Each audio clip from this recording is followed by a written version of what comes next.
programa de hoy es clave para entender la geopolítica de este momento. Estados Unidos envía tropas a la Franja de Gaza. Sí, Joe Biden hace unos días dio la orden de enviar soldados de Estados Unidos a la Franja de Gaza. Pero ¿de qué se trata todo esto? Masterclass con Javier Martínez de fin de semana. Soy Roberto Lamadrid y esto es Detrás de la Razón. Comenzamos. They can provide sustainment support over the water. They are trained to do this.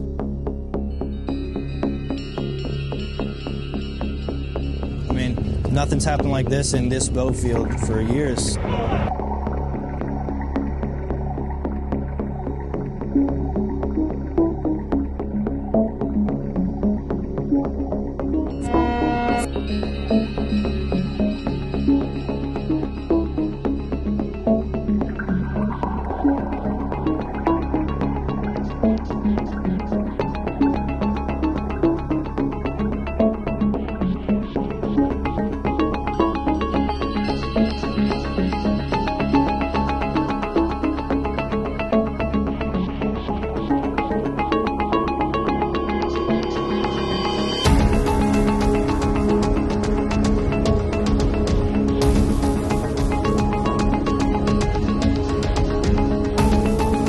Directing the U.S. military to lead an emergency mission to establish a temporary pier in the Mediterranean on the coast of Gaza that can receive large shipments carrying food, water, medicine, and temporary shelter.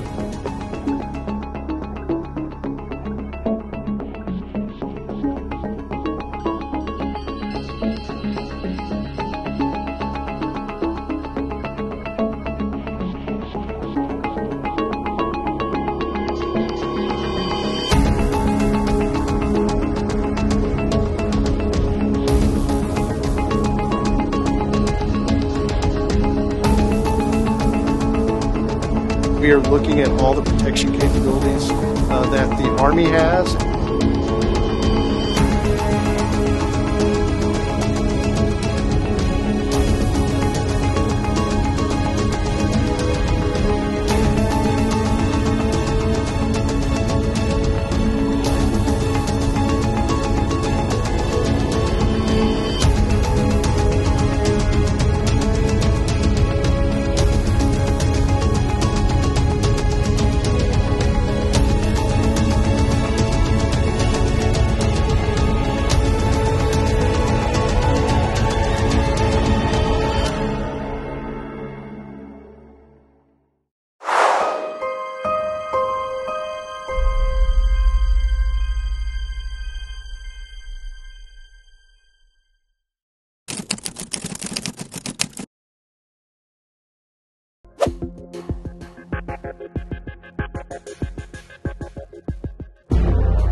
Ahí veíamos 1 a 1 en fila, todos formados, listos desde Estados Unidos para llegar al mar Mediterráneo, llegar a la Franja de Gaza.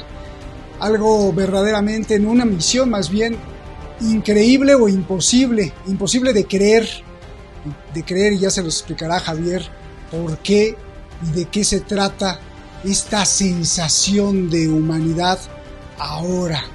Y sin duda es explicable con los 6G y no precisamente la señal celular del 6G o señal del móvil, sino 6G de un programa especial que ha preparado Javier, la 6G. Adelante, Javier, te escuchamos con mucha atención porque esto va a estar bueno para que nos expliques, sobre todo desde la intención de Biden de enviar tropas hasta los motivos perversos que han estado detrás de esa región. Te escuchamos. Un placer, Roberto, Shadi y todo el equipo y seguidores de Detrás de la Razón. En 1966, Jean-Paul Sartre aceptó presidir el Tribunal Russell, que debía juzgar la política de los Estados Unidos en el sudeste asiático, en concreto juzgar los crímenes de guerra de los Estados Unidos en la guerra de Vietnam, y dijo algo que va a venir al pelo hoy: la condena de los dirigentes de la Alemania nazi por el Tribunal de Nuremberg solo tenía sentido si implicaba que cualquier gobierno que cometiera actos censurables de esa misma naturaleza en el futuro pudiese o pudiera ser sometido a un tribunal similar. Le objetaron que crímenes de guerra se habían cometido en ambos bandos, a lo que Jean-Paul Sartre respondió: me niego a equiparar las acciones de un grupo de campesinos pobres y perseguidos, se refería a la guerra de Vietnam, obligados a imponer una disciplina férrea en sus filas, con las de un enorme ejército apoyado por un país hiperindustrializado, los Estados Unidos, con más de 200 millones de habitantes entonces. También sacó a colación la guerra de Argelia y dijo: durante la guerra de Argelia siempre me negué a poner en la misma balanza el terrorismo de las bombas, que era el único con el cual disponían los argelinos como arma, y las acciones y los abusos de todo un ejército, el de Francia, de 500.000 hombres que ocupaban todo el país. Y se preguntó: ¿es el gobierno de Estados Unidos culpable del crimen de genocidio contra el pueblo vietnamita? Pues la respuesta del Tribunal Russell fue que sí, y además por unanimidad. Los jueces dijeron, y termino con... Y vais a ver por qué lo saco a colación todo esto. En una guerra popular es imposible distinguir entre el frente y la retaguardia, entre civiles y combatientes. Las masacres de los ejércitos coloniales, de los ejércitos imperiales o los ejércitos de ocupación se proponen destruir una parte de un grupo humano para aterrorizar al resto y así desestructurar la sociedad. Es decir, dijo Sartre, suprimir el agua de la pecera, es decir, la propia población civil, no solo es atemorizar, sino liquidar físicamente a un pueblo. Pues bien, he traído a colación esas Gs de la guerra en Gaza, como los crímenes de guerra, el genocidio, las ganancias y el gas en Gaza, porque esas 6G son los que voy a intentar desgranar en este programa. Por otra parte, es triste que mientras que la población gazatí, la población palestina de Gaza muere, los palestinos, el gobierno palestino del otro lado, la autoridad palestina, no tiene nada que decir, muchas declaraciones y nada más. Luego me voy a meter también con eso. Los árabes, ya lo decía un filósofo, un precursor de la sociología del siglo XIII, un pensador musulmán, Ibn Khaldun, que vivió entre el 1332 y 1406, que decía que los árabes han acordado no ponerse nunca de acuerdo. Pues bien, la realidad es que los árabes en este caso sí se han puesto de acuerdo, porque los 22 países de la Liga Árabe se han puesto de acuerdo en que por encima de todo lo mejor es no hacer nada. Es decir, muchas parrafadas grandilocuentes, mucho argumento de que esto no se puede soportar, pero luego vamos a ver los negocios que se hacen desde países del Golfo como Emiratos Árabes Unidos con Israel, o cómo se hacen negocios desde Egipto con Israel, o cómo se hacen negocios desde Jordania con Israel o Líbano con Israel. La realidad es que la situación de toda esta matanza que se está produciendo, desde la matanza también del 7 de octubre, se está viendo. Si lo miramos en reciprocidad con otro conflicto, que es el de Ucrania, ¿dónde están las sanciones internacionales contra Israel, semejantes a las impuestas a Rusia tras la invasión de Ucrania? ¿Dónde está un boicot comercial, un boicot financiero a Israel como a Rusia, a su gobierno, incluso a sus empresas o a ciudadanos particulares? ¿Dónde está? la reducción de inversiones de los llamados fondos soberanos de los países del Golfo frente a Estados Unidos para que cesen en su envío de bombas, de armas, de municiones a Israel? ¿Dónde está, por ejemplo, me pregunto también, como pasó en 1973 tras la guerra del Yom Kippur, un embargo petrolero? Nada de nada, rien de rien, niente, niente. Un solo vagos pronunciamientos de apoyo a la iniciativa de la petición surafricana ante la Corte Internacional de Justicia o Tribunal Internacional de Justicia de La Haya, no confundamos con la Corte Penal Internacional o Tribunal Penal, para diferenciarlo y que nos quede claro. El Tribunal Penal Internacional juzga a personas acusadas de genocidio, crímenes de guerra, agresión y de lesa humanidad, y en cambio la Corte Internacional de Justicia o Tribunal Internacional de Justicia de La Haya son controversias entre estados, es decir, en este caso el proceso que ha iniciado y que prosigue, curiosamente lo prosigue, Sudáfrica contra Israel desde el 29 de diciembre del año pasado, en aplicación de la Convención para la Prevención y la Sanción del Delito de Genocidio en la Franja de Gaza. Pues bien, el 26 de enero la Corte Internacional de Justicia de La Haya,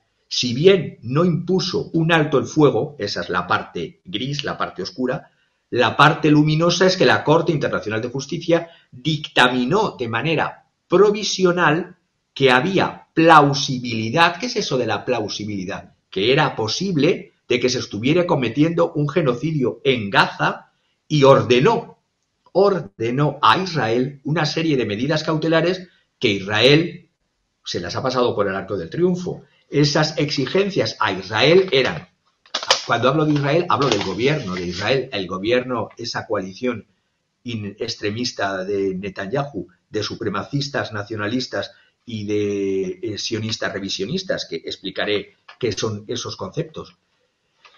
Pidió a Israel, al gobierno de Israel, lo siguiente, y voy a ir diciendo lo que pidió y cómo han ido haciendo caso omiso, sino ahondando más en ese plausible delito. Por ejemplo, pidió, uno, que se asegurasen por parte del gobierno Netanyahu que sus tropas no cometiesen actos de carácter genocida. Pues voy a poner un ejemplo. El 29 de febrero pasado, la masacre llamada de La Harina, en donde han muerto más de 118 palestinos gazatíes y más de 700 heridos, bueno, la cifra en total entre heridos y muertos ronda los 900, cuando un convoy de alimentos, en concreto de harina, se decidió disparar contra civiles hambrientos. Pues vemos que la primera exigencia ha tenido esa primera respuesta. La segunda exigencia de la Corte Internacional de Justicia era que se previniese y se castigase la incitación al genocidio. Luego voy a poner muchísimos ejemplos de miembros del gobierno, lo que dijeron desde octubre, noviembre, diciembre pasado y lo que han ido diciendo hasta ahora, que son delitos de odio y delito constitutivo de delito de incitación al genocidio, y lo que ha dicho recientemente el rabino de Jaffa, Eliyahu Mali, en una conferencia yeshiva en el centro de estudios, en un centro de estudios ante los futuros militares de la Fuerza de Defensa de Israel, incitándoles que hay que matar no solamente a hombres, sino ancianos, mujeres y niños, y todo basándolo en una interpretación de la Torá. La otra petición que hizo el Tribunal de Justicia Internacional es que se evitase la destrucción de posibles pruebas de genocidio. Bueno, voy a decir esas pruebas y cómo algunas persisten a pesar de la destrucción. Y por último, pidió el tribunal que se permitiese la entrega de la ayuda humanitaria esencial precisada con urgencia por los palestinos. Pues bien, es que voy a intentar demostrar que esto no tiene que ver solamente con el asunto de Hamás y con el asunto de la guerra de Gaza, sino que el sometimiento a hambruna viene de mucho más atrás. Y por eso, el 12 de febrero pasado, Sudáfrica ha solicitado una vez más a la Corte Internacional de Justicia que si la ofensiva israelí en la ciudad gazatí de Rafah se hiciese, ya se está haciendo, que vigilasen también y que tomasen medidas al respecto. Todo esto estamos viendo que ha resultado en asesinatos, en daños, en destrucción a gran escala, que esto quiebra tanto la Convención del Genocidio como la propia orden de la Corte Internacional de Justicia a Israel que he mencionado antes. La solución que está pidiendo ahora la última petición de Sudáfrica es sobre la ofensiva israelí en curso en Rafah, y que además, que sepamos, es el último refugio de los supervivientes de Gaza.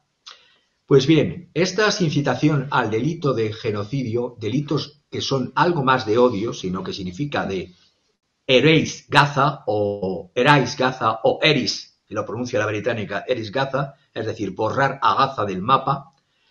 Voy primero con el ministro de Defensa israelí y simplemente transcribo sus palabras. Estamos luchando contra animales humanos, dijo pero lo sigue diciendo, en el mes de noviembre pasado y en diciembre. Estamos luchando contra animales humanos. Lo eliminaremos todo. Se arrepentirán.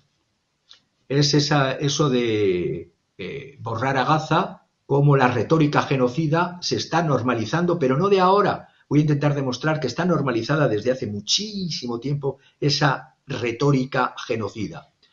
Ese lenguaje incendiario de exterminio, de étnico y de destrucción total, no solo de Gaza, con el Eris o Erase Gaza, borrar a Gaza, sino más cosas. El primer ministro Benjamin Netanyahu, dijo además el 28 de octubre, y voy a irme hasta el día de hoy, desde el 28 de octubre del 2023, citando la Torá, el libro 1 de Samuel 15:3, dijo: debes recordar lo que Amalek te ha hecho, dice nuestra Santa Torá. Y dijo: ahora ve y hiere a Amalek y destrúyelo por completo todo lo que tiene. No les perdones, sino mata al hombre, mata a la mujer, mata al niño y al lactante, al buey, a la oveja, al camello y al asno. Eso es en el monstruoso, y lo digo así, monstruoso Antiguo Testamento, frente al Nuevo Testamento, es 1 Samuel 15:3. El gobierno de Netanyahu, compuesto por supremacistas, ultranacionalistas y sionistas revisionistas, los sionistas revisionistas dicen que no hay genocidio. Y los que dicen en Twitter, el otro día respondía uno en Twitter que no, que esto es falso, que esto es antisemitismo, es propaganda antisemita, y que decían con argumentos falaces. ¿Qué es un argumento falaz? Un argumento falaz es un razonamiento no válido, es un razonamiento incorrecto, pero que tiene apariencia de razonamiento correcto. Vemos cómo, vamos a poner el ejemplo de cómo razonan estos sionistas revisionistas. Dicen, por las cifras de población palestina, si tomamos en cuenta Cisjordania, West Bank y Gaza desde el año 67 al 2016, han aumentado. Hombre, también han aumentado la población desde el 1967 al 2016 en Israel, de israelitas. Es decir, por eso son argumentos falaces. El segundo argumento falaz que dicen los sionistas revisionistas de que no hay genocidio es que, en comparación a las cifras de población judía en los estados árabes, estas sí que han descendido. Toma, anda ya, lógico, porque están desde la creación del Estado de Israel, han ido abandonando los estados árabes y se han ido incrementando y constituyéndose en colonos dentro de Israel. Y por último, el último argumento es el que sacan a relucir siempre. El único holocausto es el holocausto que sufrió la población judía del año 33 al año 45. Pues no, señores, ha habido muchos genocidios antes del judío, genocidio armenio, y después del judío y gitano, como estamos viendo ahora. Cuando dicen, por ejemplo, que no habrá electricidad ni agua en Gaza, solo habrá destrucción, y si querían el infierno, tendrán el infierno, ¿eso cómo se llama? ¿Retórica genocida? Porque si luego lo llevan a la práctica, pasa de la retórica a los hechos. Ghassan Alian, que es el Mayor General, el que dirige la coordinación de actividades gubernamentales del ejército israelí en los territorios palestinos, la llamada Kogat, fue él que dijo esta perla. No habrá electricidad ni agua en Gaza, solo habrá destrucción, y si querían el infierno, tendrán el infierno. Pero me voy a más miembros del gobierno o que están en el Knesset, en el Parlamento. Yo cito palabras y declaraciones de ellos mismos, no interpreto, les leo, para que vosotros lo tengáis fresquito. Moshe Feiglin, que es el fundador del partido derechista Zehut de Israel, ex representante del Likud, que os recuerdo que es uno de los partidos gobernantes en el Knesset, ha pedido múltiples veces la destrucción total de Gaza y dice: existe una y única solución, que es destruir completamente Gaza antes de invadirla, y pone el ejemplo de lo mismo que se hizo en Dresde en la Segunda Guerra Mundial en Alemania, o lo mismo que se hizo en Hiroshima, pero sin bombas, sin armas nucleares. Este es más humano, dice destruirlo pero sin bombas nucleares, porque claro, nos puede afectar. Dror Eidar, ex embajador de Israel en Italia, en la televisión italiana Canal Rete 4, dijo: para nosotros hay un solo propósito, destruir Gaza, destruir el mal absoluto. Y también lo repitió en el periódico Israel Hayom. Y dijo: Tel Aviv no está interesada en debates racionales con los palestinos, son animales. Esta categoría de rebajar la humanidad del contrario ya la hacían los nazis, es decir, había dos categorías en alemán: los superhombres, los Übermenschen, y los infrahumanos, los Untermenschen. Así era más fácil matarles, porque no eran humanos. Amit Halevi, miembro del Likud en el Knesset, dijo además: debería haber dos objetivos para la victoria. Uno, no hay más tierra musulmana, que no haya más tierra musulmana en tierra de Israel. Y dos, que Gaza sea convertida en un monumento como en la Torá, en la Biblia, fue convertida Sodoma. Ya sabemos cómo terminó Sodoma. Destruida, pulverizada. Además, Amit Halevi pide que se repita algo que se llama la Nakba, o la catástrofe en árabe. Recordemos que es la Nakba, cuando cientos de miles de palestinos fueron obligados, expulsados, y cientos de aldeas, hasta 500, fueron arrasadas, demolidas, en el momento de la constitución del Estado de Israel, entre el año 47 y 48, mientras se establecía el Estado de Israel. Y termino con más declaraciones de retórica genocida, que cuando se lleva al acto deja de ser retórica, es acto criminal. Ariel Kalner, miembro del Parlamento del Knesset, dijo: Nakba, Nakba, ahora al enemigo hay que darle una Nakba que eclipse la del año 48, una Nakba en Gaza y una Nakba en cualquier otro pueblo o lugar que se atreva a unirse a los gazatíes.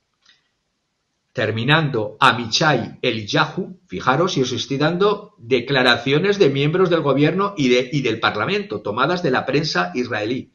El ministro del Patrimonio israelí, que pertenece a un partido llamado Otzma Yehudit, Poder Judío, dijo sin cortarse un pelo: habría que lanzar una bomba atómica sobre Gaza con una posibilidad técnica que es una posibilidad técnica que el gobierno de Israel tendría que contemplar. Esto lo dijo en noviembre pasado.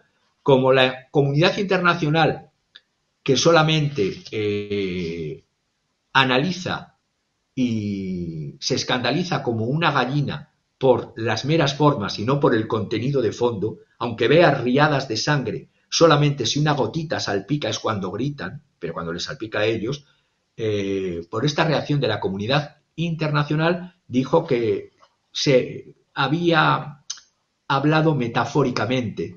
Pues bien, este es el ministro de Seguridad Nacional, pero bueno. No, perdón, el ministro de Seguridad Nacional es Itamar Ben-Gvir, que pertenece al mismo partido que este caballero. La retórica genocida ha sido una constante durante toda la ocupación israelí de Palestina.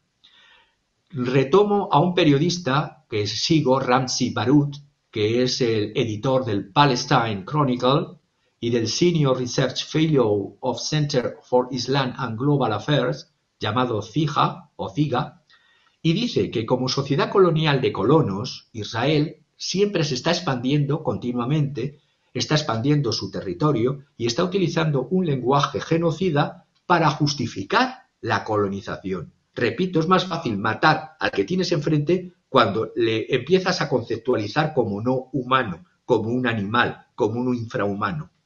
Para que se produzca una expansión territorial, los nativos de la tierra, es decir, los palestinos, deben ser deshumanizados, deben ser infrahumanos, Untermenschen, y nosotros, los colonos, los Übermenschen, así podemos contemplar a este jardín, a este, ¿cómo decirlo?, a este zoo humano como elementos prescindibles. En el año 69, Golda Meir afirmó que no existen los palestinos. Hoy día, el 20 del 3 del 23, el ministro de Finanzas israelí Bezalel Smotrich, responsable de administrar la ocupada Cisjordania, dijo que no existe ni una cultura, ni una historia palestina, ni nada parecido a algo que se pueda llamar pueblo palestino. El pueblo palestino no existe. Esto lo dice el ministro de Finanzas.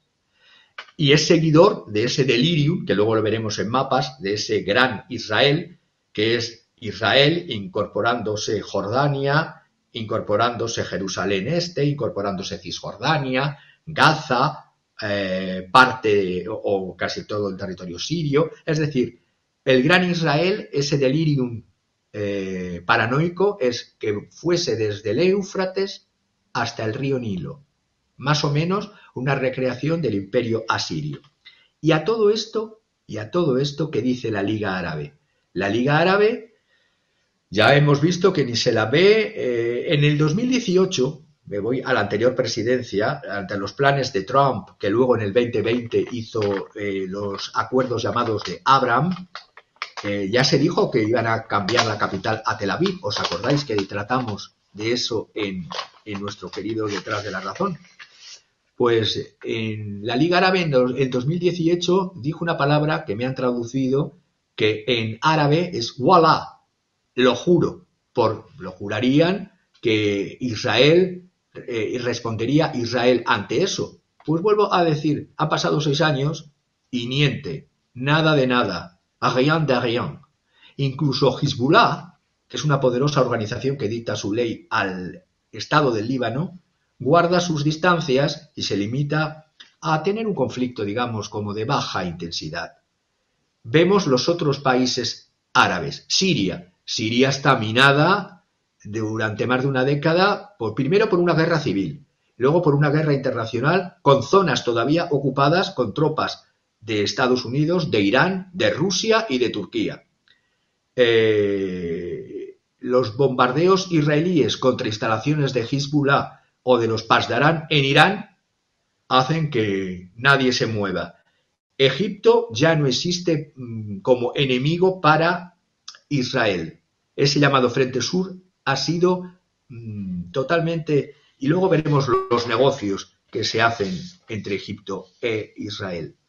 El presidente egipcio, Fatah al-Sisi, incluso está en contra de las deportaciones, también lo vimos, son detrás de la razón, no por humanidad el que hubiese gazatíes que viniesen a Egipto por la frontera, que entrasen por la frontera y fueran acogidos en Egipto, en la zona norte del Sinaí.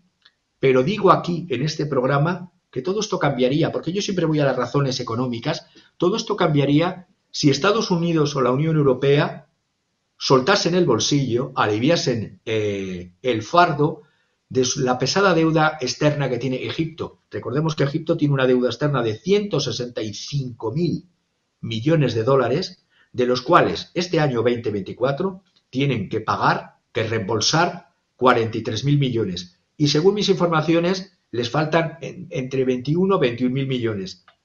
Pues si Estados Unidos, la Unión Europea, que son tan dadivosos, sueltan de su bolsillo, es decir, de los bolsillos de los ciudadanos, 21 o 20.000 millones, pues lo mismo eso de acoger y de hacer una nueva Nakba, otro desplazamiento, en este caso de palestinos gazatíes, en tierra egipcia, pues lo firmaría el presidente al-Sisi. Y si no, tiempo al tiempo. El frente de resistencia que existió durante un tiempo a los expansionismos de los gobiernos de Israel, que eran Argelia, Irak, Siria, Yemen. Ya sabemos cómo está Yemen, ya sabemos cómo está Siria, ya sabemos cómo está Irak y ya sabemos cómo está Argelia. Y los acuerdos de Abraham de la época de la época de Trump, del 2020, ahí estaban firmándolos Marruecos, Emiratos Árabes Unidos, estaba Arabia Saudita, que ahora, entre sí y no, Mohammed bin Salman, pues bueno, tiene 37 millones de conciudadanos que por una parte tiene que hacer como que hasta que no haya dos estados, pues no vuelve a los acuerdos, pero que las conversaciones de Mohammed bin Salman y de Jared Kushner algún día las veremos a la luz. Y curiosamente, mientras que la población gazatí pasa penurias, hambruna y muerte, los líderes de Hamas siguen, los arquitectos de las masacres del 7 de octubre siguen vivos y coleando. Yahya Sinwar, líder de la banda, y el líder de las brigadas Al-Qassam, Mohamed Deif, están vivos y coleando. Y la población gazatí muriéndose de hambre. La guerra de Gaza, permitidme que vaya más rápido, no comenzó con la operación Diluvio de Al-Aqsa, que ya sabemos que fue la operación terrorista de Hamas, sino, a mi parecer y el de muchos analistas, llevan 75 años con esta Nakba, con este desastre y éxodo de la población palestina y con este aprovechamiento de unos y otros del pueblo palestino como escudos y como monedas de cambio. Y veo unas semejanzas entre la guerra en Ucrania y la guerra en Gaza, porque en la guerra en Ucrania es el pueblo ucraniano quien lo está padeciendo y en la guerra en Gaza es el pueblo palestino en Gaza quien lo está padeciendo. Y curiosamente, Zelensky y Netanyahu honran la memoria de un líder, Jabotinsky. Jabotinsky, que fue un aliado de otro líder ucraniano judío, en este caso Jabotinsky era judío ucraniano, y otro ucraniano nacionalista, Dmytro Tonsov. Pues bien, los sionistas revisionistas de Jabotinsky terminaron aliándose con Mussolini, aunque luego fugidos en Estados Unidos. Y los nacionalistas integristas de Tonsov, que durante un tiempo fue aliado de Jabotinsky contra los soviéticos, apoyó al nazismo. Toda este peligro que dice Biden que está harto, o que dicen que Biden dice que está harto, que tiene pánico a que vuelva la banda de Stern. ¿Qué es esto de la banda de Stern? La banda de Stern es que el Estado de Israel, que estamos viendo ahí, ya desde sus inicios empezó con grupos terroristas, el grupo Irgun y el grupo Ley.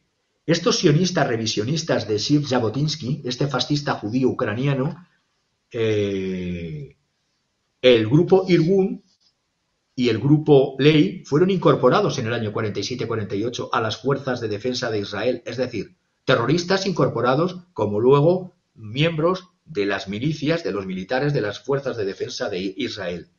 Recuerdo que hubo asesinatos, que nunca pasó nada contra ese gobierno incipiente de Israel, cuando se asesinó a un delegado de Naciones Unidas, el conde sueco Folke Bernadotte, que lo estudié en Derecho Internacional la primera vez en España y me quedé sorprendido de que no hubiera pasado nada cuando se asesinó en el año 48, y quien lo asesinó fue por orden de alguien que había pertenecido a estas milicias y que muchos años después, en el año 80, Yitzhak Shamir fue Prime Minister de Israel.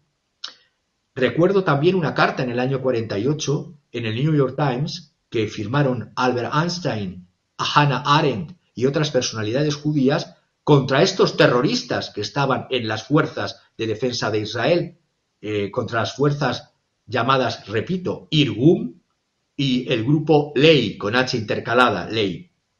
El asesino es el de este conde sueco Folke Bernadotte, comandado o miembro de Naciones Unidas en una misión, fue Yehoshua Cohen. Pues bien, este Yehoshua Cohen fue luego guardaespaldas del primer ministro Ben Gurión. Es decir, que la práctica del terrorismo como eliminar al contrario es algo consustancial desde la fundación del Estado de Israel. Y si me voy a la parte de Cisjordania, para terminar esta primera parte, ¿cuál es mi sorpresa? Bueno, mi sorpresa no, porque lo sigo desde hace muchos años, pero veréis que es una sorpresa de desolación para los palestinos, tanto de Gaza como de Cisjordania, porque el gobierno tecnocrático que pretende recrear nuevamente Mahmoud Abbas, que es el presidente de la Autoridad Palestina, va a nombrar a un economista, o ha señalado a un economista, porque recordemos, el primer ministro a las órdenes del presidente Mahmoud Abbas era Mohammed Shatayet. Perdonadme porque no conozco la lengua árabe. Mohammed Shatayet. Presentó su renuncia el 26 de febrero del año 24, de este año, el 26 de febrero pasado, pero tiene que seguir como presidente interino hasta que el nuevo señalado a dedo por el presidente Mahmoud Abbas, que es Mohamed Mustafa, pues bien, para que veáis cómo es la naturaleza del gobierno de Cisjordania, tanto Mohammed Shatayet, que está interino como primer ministro, es un occidentalista que ha estudiado en Reino Unido economía y que está muy bien visto por las élites económicas de Reino Unido, y su sucesor, el que he nombrado antes y que nombrará a Abbas como próximo primer ministro, Mohamed Mustafa. Mohamed Mustafa, para que sepamos, ha trabajado 15 años en el Banco Mundial, es un doctorado en economía de la Universidad George Washington, otro occidentalista en este caso de Estados Unidos, y hasta ahora era el presidente del Foro de Inversión Palestina desde el 2005. Estamos viendo que tanto desde la parte de Cisjordania están esperando que desaparezca totalmente la otra parte de Hamas a costa no de sus líderes que están viviendo fuera, sino de la otra parte de población palestina que está siendo masacrada. Porque claro, los negocios los hacen, como vuelvo a decir, los políticos y las élites con los grupos internacionales. Los principales donantes a la autoridad palestina de Mahmoud Abbas son Emiratos Árabes Unidos y Arabia Saudita. Y el principal asesor de Abbas es el secretario general del Comité Ejecutivo de la OLP. Estuvo el miércoles pasado en Emiratos Árabes Unidos, como si no pasase nada en el otro lado a sus conciudadanos compatriotas de Gaza, como si fueran dos estados, como si Gaza fuesen palestinos de segunda y los de Cisjordania palestinos de primera. Los países que están acogiendo además tan lujosamente a estos líderes de Hamas, que son Turquía y Qatar darían aprobación a este nuevo gobierno de Cisjordania siempre que tuviesen aprobación de los líderes de Hamas, para que veáis el paripé que hay. Y por si fuera poco, en este negocio de unos pocos a costa de la población total de un Estado que no existe, y sí existe un pueblo, el palestino. En las últimas reuniones, el presidente de la Autoridad Palestina, Mahmoud Abbas, ha llevado a su hijo, ya claramente nombrándole como un sucesor a dedo, su hijo Yasir Abbas, que estuvo el año pasado en una delegación de la Autoridad Palestina en Riad y que este año ya ha estado en marzo en reuniones en Turquía y en Qatar. Es decir, nombramientos a dedo y dinero para las élites de un lado y de otro, y muerte para la población.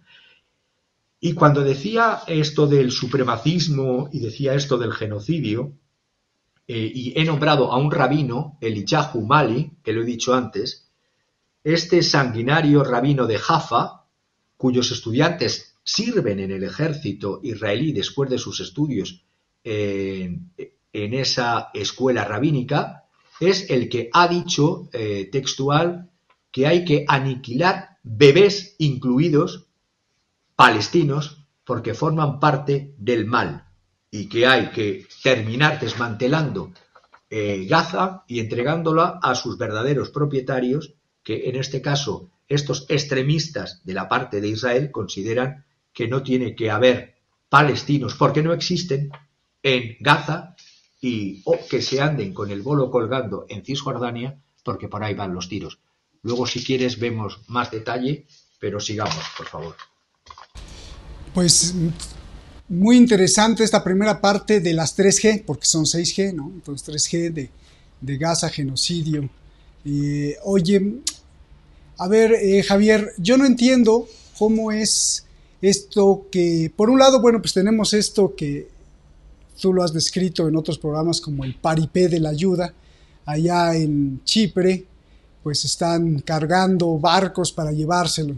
Pero por el otro lado, quizá la ayuda más importante, que es la orden de Joe Biden, el presidente de Estados Unidos, al ejército de Estados Unidos, de enviar tropas a Gaza, a la Franja de Gaza, a unos escasos metros ahí enfrente de sus costas. ¿Para qué? Para construir un puerto, un muelle flotante, ¿no?, en el mar. Y entonces por ahí incluso ya hasta animaciones hicieron de cómo va a estar. Llega el barco cargado de ayuda humanitaria, es decir, alimentos, medicinas, agua, lo que se necesite para sobrevivir, para dárselos a los gazatíes que se están muriendo de hambre, a los palestinos en la Franja de Gaza que se están muriendo de hambre. Llega el barco, llega al muelle flotante y de ahí sale un camioncito y entra a la Franja de Gaza. Y pues todo muy bonito. Pero lo que no entiendo es que, por un lado, da la orden para hacer esta grandiosa obra, entre comillas grandiosa, que además es urgente porque se están muriendo de hambre hoy, en este momento, que va a tardar bastantes semanas en construirse esa obra de ingeniería para que esté flotando en el mar, que además es provisional, y que con esto pues se ensalza diciendo que Estados Unidos, la presidencia de Biden, el Partido Demócrata será, o no sé si sea también con fines electorales, pues están preocupados por la humanidad, están preocupados por el ser humano en su versión palestina, están preocupados por el genocidio que está haciendo Israel y que le va a dar la ayuda a Palestina. Pero por el otro lado, le venden armas o le dan armas a Israel para que siga matando a los palestinos. Pues no entiendo. Pero uno. Dos, si tanto urge la ayuda humanitaria, oye, pues dale una orden, ponle un alto a Israel y dile abre los pasos fronterizos. Y en este momento, Javier, entran los camiones repletos de ayuda humanitaria. No te tienes que tardar en hacer un muelle. O esto es un show, le tienes miedo a Israel, es una falsa ayuda humanitaria o es verdadera ayuda humanitaria. Explícanos, Javier.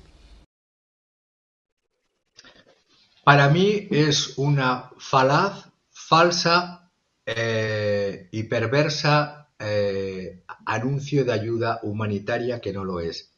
Porque, a ver, están en Estados Unidos en periodo electoral y el periodo electoral tiene que contentar a tirios y troyanos, tiene que contentar a una falsa progresía que cree que votar al Partido Demócrata es símbolo de derechos humanos y por lo tanto tiene que vender un discurso sobre el Estado de la Unión, intentar parafrasear incluso muy malamente, porque además el Estado y las condiciones del presidente del POTUS Biden no está en su mejor momento, digámoslo irónicamente. Intentó parafrasear a Franklin Delano Roosevelt en su arenga del año 41, diciendo eso que decía Roosevelt, que el mundo está en riesgo, que la libertad y la democracia están en peligro en el mundo, hacer una perorata evidentemente contra el nuevo mal, en este caso era Putin, pero no habló del mal infligido que lleva Netanyahu al pueblo palestino, pero no de ahora. Luego lo veré con detalle, desde el 2007, cuando se les impuso primero una dieta de un determinado número de calorías, con el bloqueo por tierra, mar y aire, y luego, después de la dieta, viene la dieta final, la destrucción por aire, por tierra, con la excusa perfecta de la operación de 7 de octubre, que era una operación pues como que les pilló tan de sorpresa al gobierno de Netanyahu como al gobierno de Estados Unidos le pilló de sorpresa la operación de Pearl Harbor. Es decir, tenía tanta sorpresa que lo conocían de antemano. Entonces, en esa misión de urgencia que tú has comentado de las Fuerzas Armadas de Estados Unidos ante el Congreso Biden, dijo que no iban en una misión militar, sino simplemente a construir lo que tú muy bien has explicado, ese gran puerto temporal sobre la costa de Gaza, sobre el litoral de Gaza, y que a eso se van a unir otros aliados en esa construcción, Reino Unido, por supuesto, y que eso demorará entre 4 o 5 semanas. Recordemos que la llamada, que tienen, todo lo ponen muy hollywoodiense, la llamada Operación Amaltea, como ya he dicho en otros programas, es la madre de Zeus, era la madre de Zeus en la mitología griega, y era la diosa de la ternura. Como ellos son muy tiernos, a la operación la han llamado Operación Amaltea. Esta operación Amaltea estaba ya anunciada y también estuvo anunciada por Macron desde octubre del año pasado. Es decir, desde octubre hasta ahora y todavía no está en marcha. ¿Cuántos días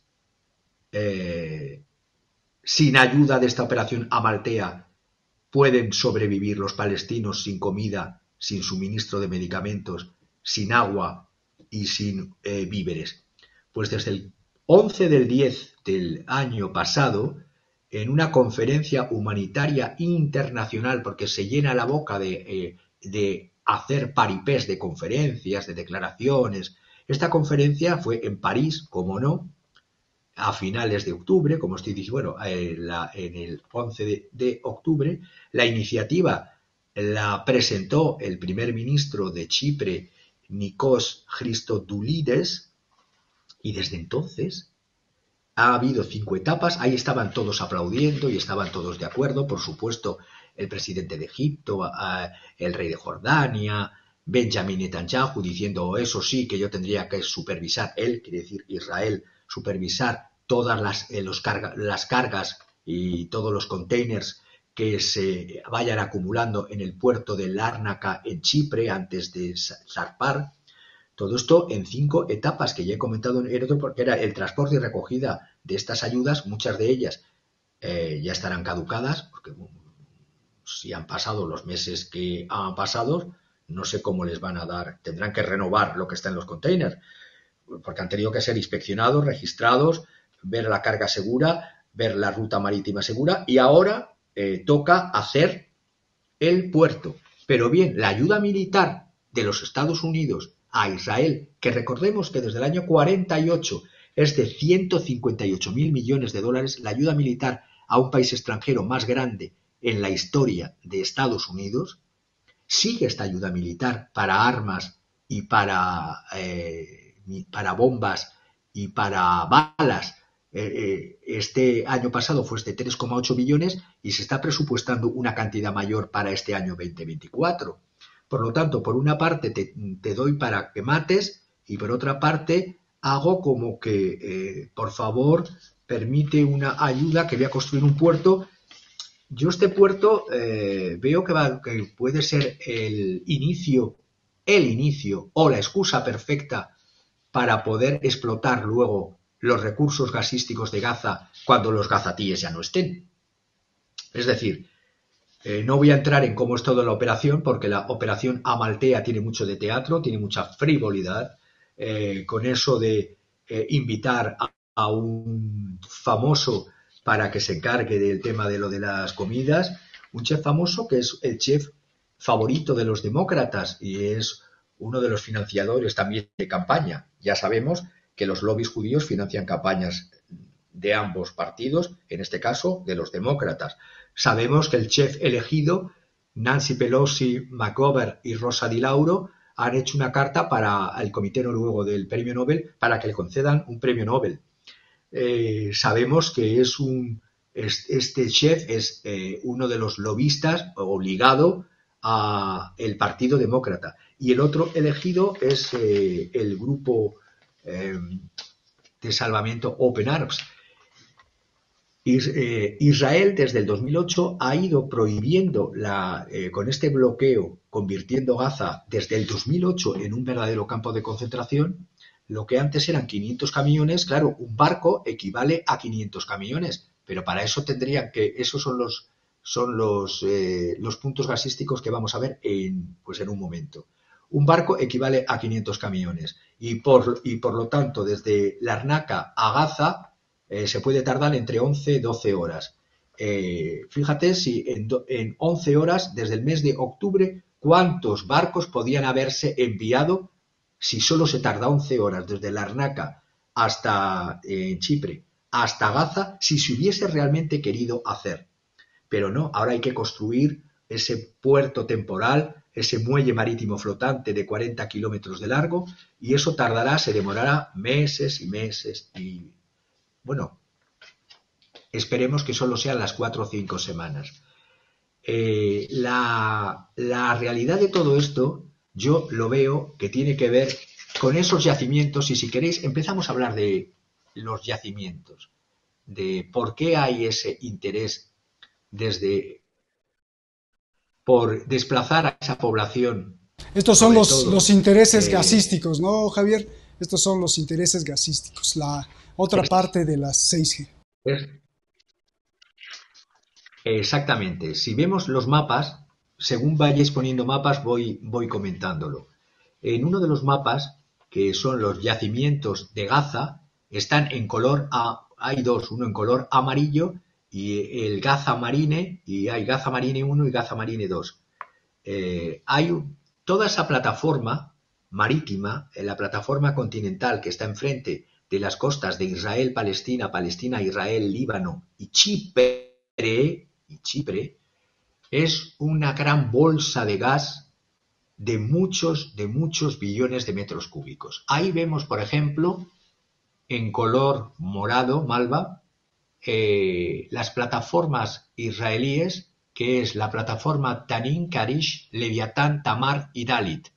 Y luego vemos una disputa que hubo, que se logró solucionar en un acuerdo que hubo en el año 2022 en un anterior gobierno israelí, que era el gobierno de Amos Hochstein, me he liado, de un gobierno anterior de Yair Lapid en Israel, que lo hizo con el Líbano. Vemos que se han quedado Israel también con yacimientos. El límite declarado por Israel ha ido subiendo hacia territorio libanés y hubo un acuerdo que firmaron sin verse las caras y sin darse la mano los representantes del Líbano y los representantes de Israel a través de intermediarios, y esos acuerdos del año 2022 entre Israel y Líbano ha permitido que el Líbano pueda seguir explotando sus yacimientos, haya perdido yacimientos gasísticos, porque el yacimiento Karish que vemos ahí, Karish North, y el Karish que está ahora en manos de Israel, debieran de ser explotados solo por el Líbano, pero impuso la fuerza Israel en un acuerdo donde participaron también indirectamente Hezbollah, que dio la autorización al gobierno del Líbano, y el gobierno del Líbano, a través de intermediarios franceses, norteamericanos, ingleses. Todo esto tiene que ver además con mucho antes. No me quitéis el mapa. En 2018, Chipre, Grecia, Italia e Israel, curiosamente ahora que se está sacando la operación humanitaria desde Chipre, 2018, Chipre, Grecia, Italia e Israel llegaron a un acuerdo sobre la construcción en común de un gasoducto. Os he enviado un mapa que se veía un gasoducto en azul, pero no lo quitéis de momento, luego lo veremos, en donde oficialmente Egipto, Palestina, Líbano, Siria y Turquía no iban a formar parte. Egipto firmó un acuerdo paralelo en el 2018 con Israel para explotar no solo el gas que tienen desde Egipto, sino también el gas de Gaza, exportar parte de esta producción a través de una empresa llamada East Gas, que tiene como accionista mayoritario a los servicios secretos egipcios. Aquí todos son negocio de élites, No me canso de decirlo en todos los ejemplos de política internacional que ponemos.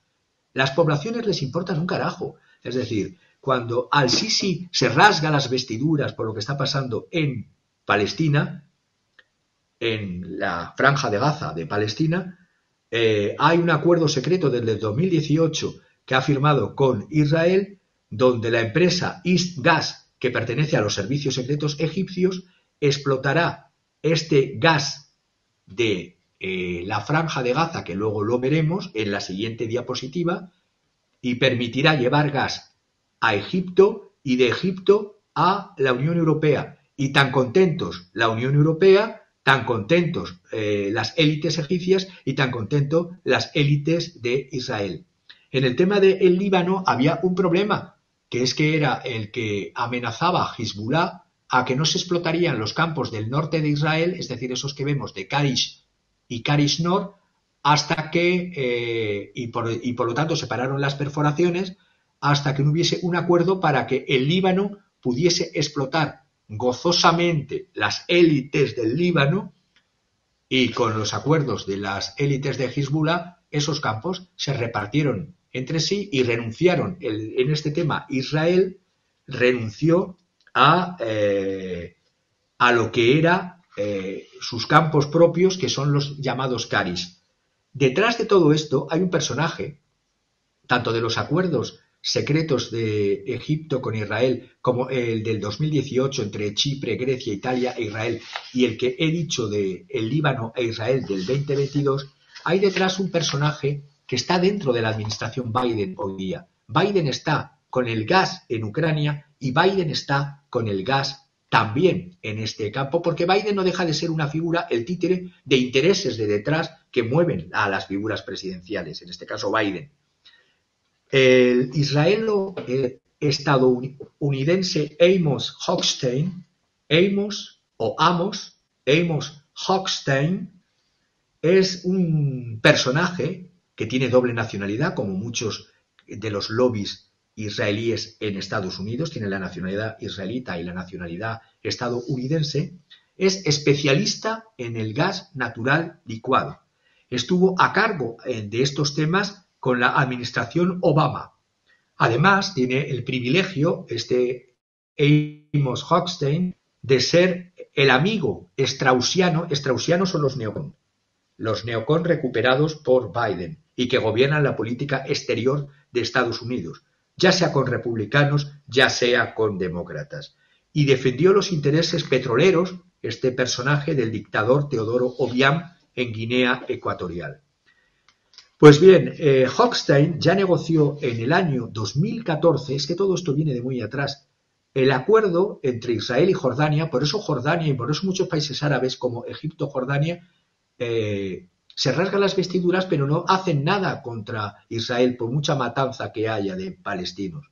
Porque hubo un acuerdo en 2014 entre Israel y Jordania sobre el yacimiento que he puesto antes, que habéis visto que se llamaba, al lado del Leviatán, había otro que se llamaba Tamar. Pues bien, para que se tuviesen también acceso de gas en Tamar, ¿veis? Hay uno en Leviatán, Tamar, pues hay gaseoductos que atraviesan Israel y que llegan hasta Jordania gracias a ese acuerdo del 2014. Además, este personaje, Amos Hochstein, es cuando el presidente Joe Biden era vicepresidente, ya trabajaba a las órdenes o en interés de él. Él estaba en otro consejo de administración, Hochstein, en Naftogaz, la principal empresa ucraniana de gas. ¿Y quién estaba en la segunda empresa ucraniana de gas?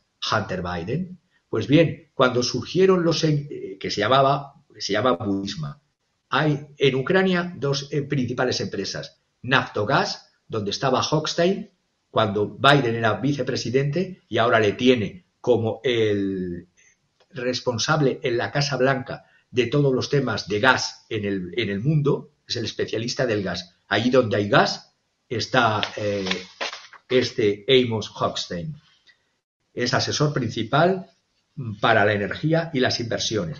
Pues bien, salvó, y permitidme que sea así salvó el culo al hijo de Biden, Hunter Biden, cuando, dicho finamente, se encargó de cubrir al hijo de su jefe, Joe Biden, cuando surgió el escándalo de Burisma. Es decir, todos estos acuerdos y toda esta política por el gas son los intereses realmente de la otra parte, que está viendo, hay intereses ideológicos, de extremismos, pero hay intereses económicos siempre. Detrás de cualquier idea y de rasgadura de vestiduras hay money, hay dinero. Y esto se hizo, este acuerdo de el Líbano con Israel y los otros acuerdos que hemos visto con nuestros países, con Jordania y con Egipto, unos con otras presidencias, la de Líbano fue con el Naftali Bennett y con Yair Lapid, y todo esto se sigue manteniendo. ¿Qué es lo que ha pasado para que estallase lo del 7 de octubre? Lo del 7 de octubre era como el anuncio de una muerte anunciada. Es decir, se sabía que podía pasar. Había tenido Netanyahu avisos, como ya hemos comentado hace muchas semanas, cuando pasó en octubre el hecho luctuoso. Había tenido avisos del presidente de Egipto, había tenido avisos de los servicios secretos norteamericanos de que podía suceder, pero mandó a sus fuerzas de seguridad de vacaciones. El 7 de octubre es un día Pearl Harbor, como lo dijo el propio Netanyahu, e interpretemos bien lo que significa un día Pearl Harbor para un Estado, es decir, la justificación perfecta para aniquilar, desplazar, no a los dirigentes que están viviendo en Qatar o en Turquía, sino a la población. Y en este caso, lo que he dicho al principio de todo, a ver si esa población gazatí se la desplaza al territorio egipcio del Sinaí, norte del Sinaí, a cambio de unos dineros. El yacimiento Gaza Marine, que podía haber enriquecido a la población gazatí y por ende a la población palestina de esa zona y de todos los palestinos del otro lado también, es un yacimiento que fue descubierto en el año 1999. Pues bien, todos los intentos que tenía antes de estar jamás en el gobierno de la Franja de Gaza, que estaba la autoridad palestina, recordemos, hubo un enfrentamiento y una guerra antes del 2007 entre la autoridad palestina y Hamás. Se mataron entre sí, utilizando las poblaciones palestinas de un lado y de otro, los propios líderes. Ese es el campo, justamente el campo gasístico que tendría que estar explotando desde el año 2000 los palestinos, a favor de los palestinos tanto de Gaza como de Cisjordania. Todos esos campos que ves ahí, y les han concedido una mínima, tiene una capacidad en torno a 30 billones de metros cúbicos, es decir, no es ninguna tontería, 30 billones de metros cúbicos sería muy importante para la población palestina. Las perforaciones, en ninguna de las dos ocasiones que ha habido intentos, primero con británicos de British Gas y luego con rusos de Gazprom, no han tenido éxito, no han proseguido, porque, y eso era, y todavía no estaba jamás, estoy hablando del año 2000, 2001, 2002, 2003, 2004, 2005, 2006, 2007. Todas las perforaciones, Tel Aviv, es decir, el gobierno de Israel, consideraba que todos esos campos que veis en color amarillo son también israelíes porque los consideran prolongaciones de la bolsa gasística de los campos de Leviatán y de Tamar que hemos visto antes. Y toda la extracción que pudieran hacer los británicos en esa zona con la autoridad palestina entonces, o los rusos de Gazprom con la autoridad palestina entonces, estaba siendo cortocircuitada por múltiples operaciones. Surgían actos de terrorismo y respuestas, es decir, la excusa perfecta. Hay un acto de terrorismo, operación plomo fundido, operación respuesta del ECO, operación marco protector y múltiples operaciones que han ido surgiendo desde entonces, y eso no se explota por parte, aunque esté la banderita de Palestina, Marín 1, Marín 2, no se explota para beneficio de los gazatíes y de los cisjordanos, es decir, hablemos de, aunque parezcan divididos, porque así se ha querido que estén divididos, del pueblo palestino, y en cambio los campos de Leviatán, de Dalit, de Sara, de Mira, de Tamar y los que hemos visto anteriores de Karish 1 y Karish 2 están siendo explotados por Israel. Y el tema de Chipre, ¿por qué está tan interesado también aparte de Egipto? Porque Chipre es contiguo en sus bloques gasísticos, el bloque número 12 en la plataforma continental, ahí toca la isla de Chipre y por eso Chipre tiene que llevárselas bien también con Israel. Y por eso de ahora esta ayuda, pero repito, una ayuda anunciada en octubre que todavía no se ha materializado. ¿Por qué volvemos a hablar de la explotación del gas frente a Gaza? Porque ahí están muchos intereses. Están intereses de Egipto, intereses de que tenga rentabilidad el puerto que Egipto ha construido con ayuda de Israel, y es para llevar el gas desde Egipto, aunque el gas no sea de la plataforma egipcia, sea del gas de Gaza, llevarlo directamente a través de gas natural licuado a la Unión Europea. Son todo negociaciones para donde están las grandes transnacionales y donde están los gobiernos bajo el mando de estas grandes transnacionales. No sé si ha quedado claro lo que quiero decir con ello. Ha quedado clarísimo, porque es gas, genocidio, gas, intereses gasísticos, gas, criminalidad y gas, Gaza, ¿no? O sea, yo creo que desde Tel Aviv, cuando ven Franja de Gaza, es franja de gas, ¿no? La franja de gas que está en las costas. Javier, pues muchas gracias por esta importantísima y explicación muy clave para entender pues los designios de la supuesta ayuda humanitaria y hacia dónde se mueven las ayudas humanitarias, que es siempre hacia los recursos, hacia la venta, hacia la explotación, bueno, no dudo que haya gente que sí de verdad pues dé de corazón la ayuda humanitaria, pero bueno, pues esos son muy pocos. Javier, ¿qué nos traes de obra? Me recuerda a Seymour Hersh, el autor de Ahora, que no creo que sea pariente porque el otro es su nombre y este es su apellido, Robert Hersh, Robert Seymour. ¿Cuál es la obra y por qué la escogiste? Quería buscar algo que tuviese que ver con la farsa, que tuviese que ver con el paripé, con el engaño, con la falacia, con la representación, con tanta basura que hay en el mundo y que no logramos barrer. Parece mentira, con toda la charlatanería y todas las falsas morales. Y traje una obra de un ilustrador británico de principios del siglo XIX, Robert Seymour.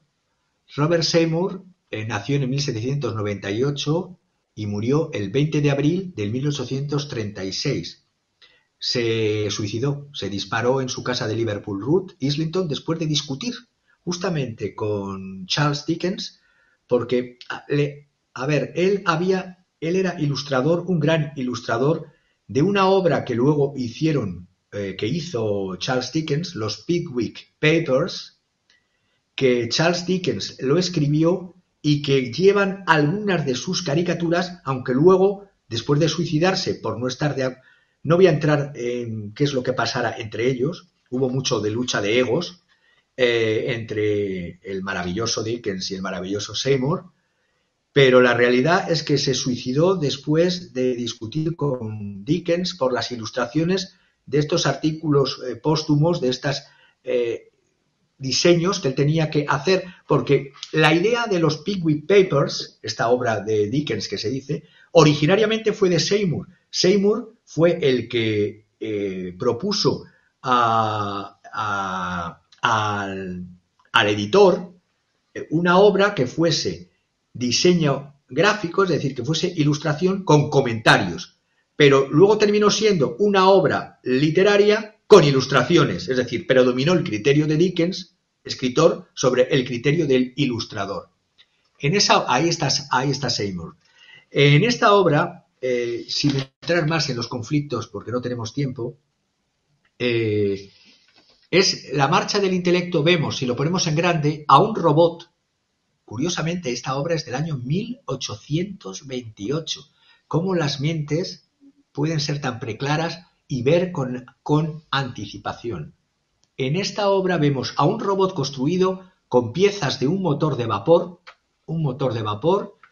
y una máquina de impresión, es decir, vemos con una cabecera de libros coronada además por un edificio que está barriendo muchas cosas. Está barriendo la charlatanería, los proyectos de ley parlamentarios desfasados, los proyectos de ley retrasados, los proyectos de ley estúpidos. Sería como una lucha contra lo woke antes del nacimiento de lo woke. Y también barre los casos judiciales que están empantanados, prescritos o juzgados sin consecuencias reales. Si nos metemos en cada una de las palabras que hay en inglés, habla, por ejemplo, en una de ellas, habla de absentees. Absentees son las ausencias, el absentismo de la justicia, que a veces brilla por su ausencia. Habla también de los tithes, de los diezmos. Habla también de los rubbish, de la basura. Habla también de un ghost, un espíritu. Abajo vemos que está barriendo a abogados con peluca y está barriendo también a sacerdotes anglicanos que están por los suelos, es decir, el mundo de la iglesia y el mundo de los abogados que defienden a los poderosos y no defienden a la gente, a la población. Esta obra de este ilustrador del 1828 se hizo después de que la población británica sufriese una hambruna con unas leyes monstruosas que hicieron los gobiernos de Reino Unido de entonces, que fue la ley del maíz de 1815, que supuestamente quería, para beneficio de la población, prohibir la importación de maíz. Esto hizo que los precios del maíz subieran y que la población no pudiera comprarlo y muriesen de hambruna. Por eso esas barre leyes que son inútiles. También la ley de caza de 1816, que prohibió que los cazadores pudiesen entrar en las enormes extensiones de hectáreas que tenían los grandes nobles y tienen los nobles británicos a cazar conejos, simplemente para poder comer. Pues con esa ley del maíz y con esa ley de caza hubo verdaderos problemas de hambrunas en Inglaterra. Y toda hambruna, vemos en ese gráfico, vemos a una mujer tumbada. La mujer tumbada, el robot dice, I come, ya vengo. Y la mujer tumbada le dice, a ver si lo puedo ver, oh, come and deliver me. Oh, ven y libérame. Y tiene a una lira que es un instrumento musical tirado por los suelos. La lira es el símbolo de la unificación del estado de los ciudadanos, es decir, representa la cultura clásica, la música, la religión y las ciencias unidas, no instrumentalizadas. Vemos como la máquina robot barre con esos sacerdotes y con esos leguleyos, que no me atrevo a llamarles ni abogados, y esos parlamentarios y las pelucas por el suelo, y la mujer que representa con los senos desnudos como una Marianne, representación de la República en Francia, sería la Marianne de la República Francesa. En Reino Unido, como es una monarquía, representaría la justicia, con la espada sobre su cabeza y la lira tirada. Y mientras tanto, esperando que la máquina dice, come, I come, y ella dice, oh, come and deliver me, y libérame. Pilas de libros, además, que dice, encima de la pila de libros, dice, Forms and Chancery. Esa Forms and Chancery son los formularios de la Cancillería. ¿Qué es eso de formularios de la Cancillería? Son las peticiones de justicia que hace el pueblo y que se van acumulando, y que nunca se resuelven, porque no representan los intereses de la clase dominante y por lo tanto se van acumulando sus peticiones hasta que caen en el olvido. Todo esto además conllevó, esta obra era bastante revolucionaria porque Todas estas leyes, la del maíz de 1815 y la ley de caza de 1816 contra los furtivos, provocó una pequeña revolución que por desgracia no llevó a nada más que a juzgar y a condenar a muerte a los responsables. En el 1816 hubo una gran reunión en Manchester por el estado de angustia y de hambruna en el país. Hubo unas protestas en torno al símbolo en Manchester de la Cruz de Lim, el 16 del 1 del 1817, y también hace mención en este grabado a esas protestas radicales de 1817, cuando habla de esas game laws, es decir, como juego de leyes, y hay un personaje que, aunque no le nombra, está detrás, que es el que protagonizó esta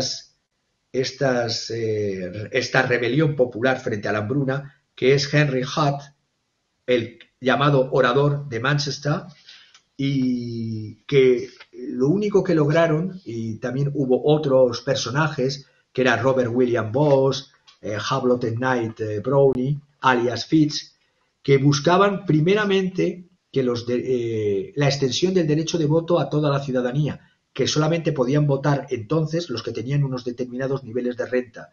Querían acceder a poder hacer sus representantes leyes a favor también del pueblo, no solo de los que tenían un nivel de renta, eran sufragios censitarios, sufragios en los que solo votaban los que tenían un nivel de renta.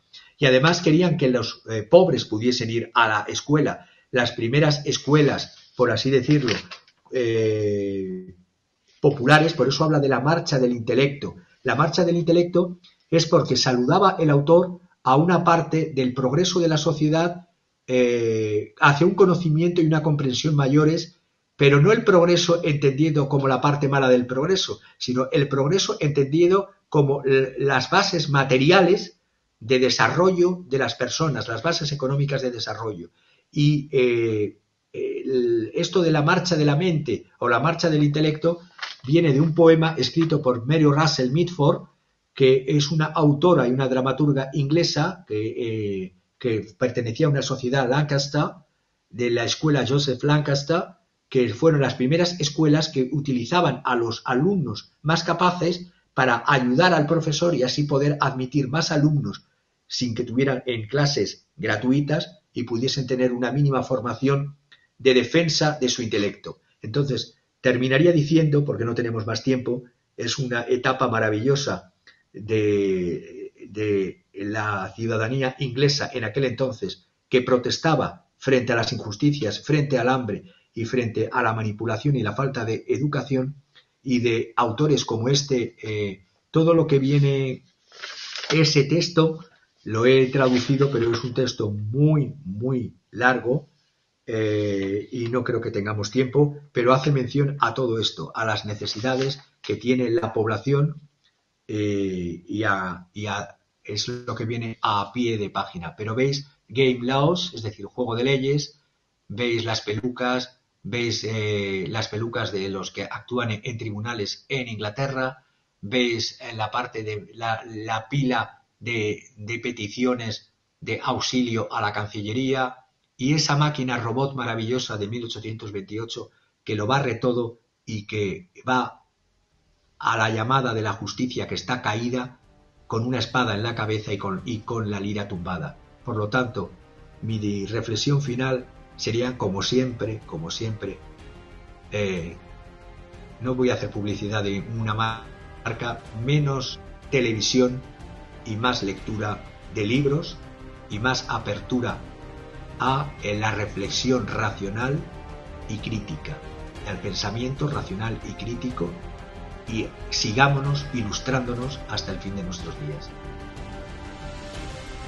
Amén, amén, Javier. Que la vida se abra a paso, que la vida siempre se siga abriendo paso, así como aquella ramita que crece en un rincón inhóspito, pues siga la vida abriéndose paso y siga conservando o trate de conservar el equilibrio para acabar con tanta perversidad.